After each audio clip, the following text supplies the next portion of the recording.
Hi, everybody. Welcome back. I hope you are all doing well.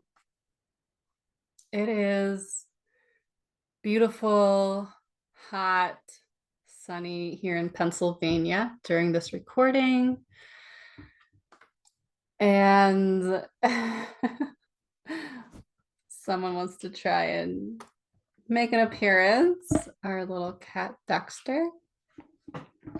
So today we're talking about rituals. There we go. Okay. So today we're talking about rituals, and this can be anything that you do on a daily, weekly, monthly, even a yearly ritual. It can be extravagant, and it can also be very simple. It does not have to be expensive. It can be whatever you have right now in your home. So we're talking about rituals in a way that creates safety, because when we experience trauma or we witness them, we can be overstimulated. And when our nervous system is overstimulated, it is like almost always running in a sympathetic state, that fight, flight, freeze mode that our nervous system is great for when there's a bear or something about to attack us. You know, we don't want to freeze. We don't want to necessarily fight that, right? So, but when we are overstimulated and our nervous system is in a sympathetic state, what happens is we tend to be more burnt out quickly. So creating rituals that allows our nervous system to enter that parasympathetic state, okay, that's feed and breed or rest and digest. When our nervous system enters that state, we can relax, we can digest our food. But we also need both states in order to have optimal health. And creating rituals is one of those. So whether it's a food ritual or a spiritual ritual, whatever ritual means to you, with consistency, it can create safety and that feeling of safety. And when we feel safety, we can grow and our health can be in its most optimal state. You can keep it simple, or you can go extravagant, like I said before. You can also create new rituals, whether you involve your family, your children, your pets, your partner. Create something new that you haven't done before. Creating new rituals also allows you to get creative, test the waters, what works, what doesn't work. And this will also test your nervous system, because we also do not want our nervous system to be in a stagnant state that can create complacency, and we don't want our energy to be stuck and stagnant.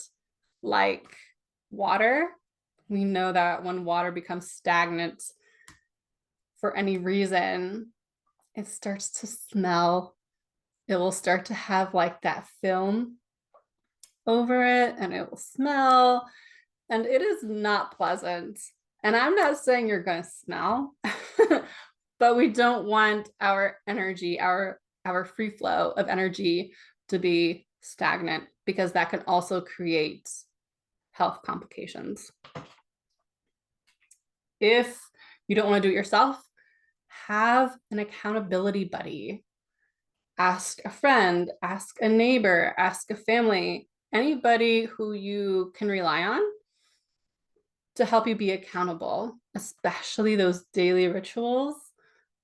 Yes.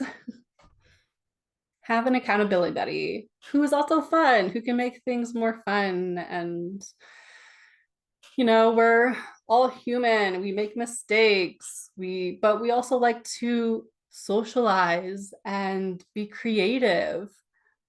So have a buddy that's also creative and social, and maybe they'll even do it with you.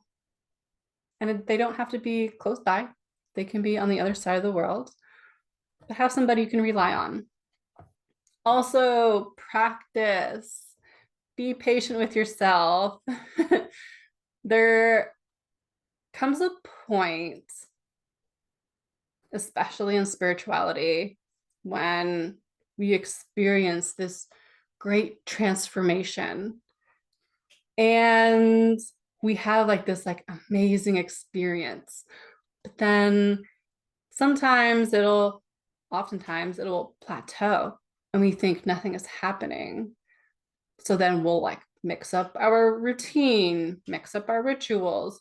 But really, what I want you to do is like hang in there. Just keep going through the plateau. Keep going through the mundane, because in that mundane or whatever you think is boring, there's like a creative spark in there that's waiting for you. Boredom and the mundane are the best places to cross that threshold with your nervous system, and all of a sudden your life like changes again, and all of a sudden you have like these amazing experiences. So even though you'll hit a plateau, keep going. Just keep going with the mundane, and amazing messages, amazing things will happen to you. Also, work with elements. If you create an altar, again, be creative. There's no perfect way of doing it. How you do it is perfect. Add the elements: your fire, air, water, earth. You call in like whoever you pray to or meditate to, call them in for the ether. And as always, be careful with fire. We're adults, right? I don't have to really tell you this, but be careful with fire. And add the elements into it. And these elements come from Mother Earth as well. So if you feel like you live in a state where it's like really stagnant, add some water to your altar or add like a little candle. Get yourself to be like purifying. So fire is more of like a purification. Water is a cleanse. Earth is for grounding. So you can have a potted plant on your altar. Air is great for expansion. So your breath, focusing on the inhales and exhales, any breathing techniques you like. And of course, ether is whoever or whatever you believe in. Rituals daily also create structure. When we come from a traumatic event, our daily rituals are now destructured. We lose that structure and that consistency that we are used to before a traumatic event. We start to like jump away from that. And that's okay. But now we have to like restructure ourselves. And that's what rituals are great for. No matter how simple, how short, it could be 5 minutes, it could be an hour, a 3-hour session. Whatever you have time for, you create around. So as we are doing these rituals, we are also secretly creating structure and consistency and discipline, but not discipline in a pressure, has to be perfect kind of way, but discipline as in consistency. You're in control. That is like the key to rituals. You are in control. You can change it up. I typically change up my rituals every new moon.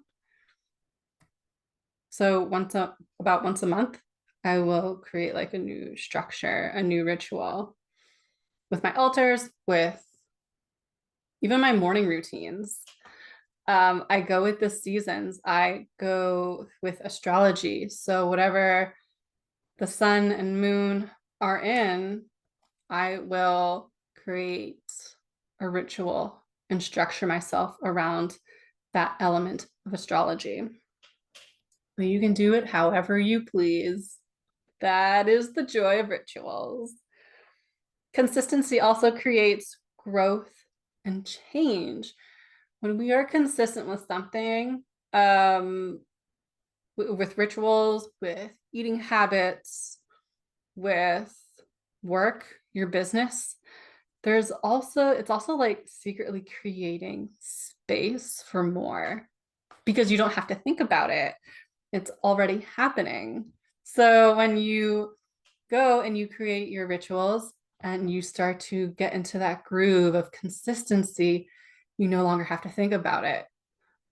Steve Jobs apparently had his own ritual, and that was to wear shirts that are all the same color because he doesn't have to think about it.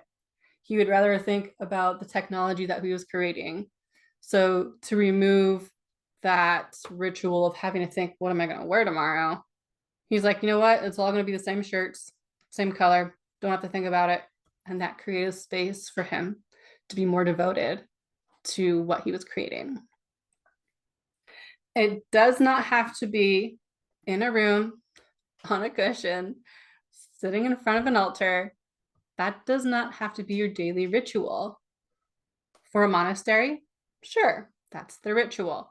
But for you, outside of a monastery, it can be a walk in nature. It can be taking your children outside and planting a garden.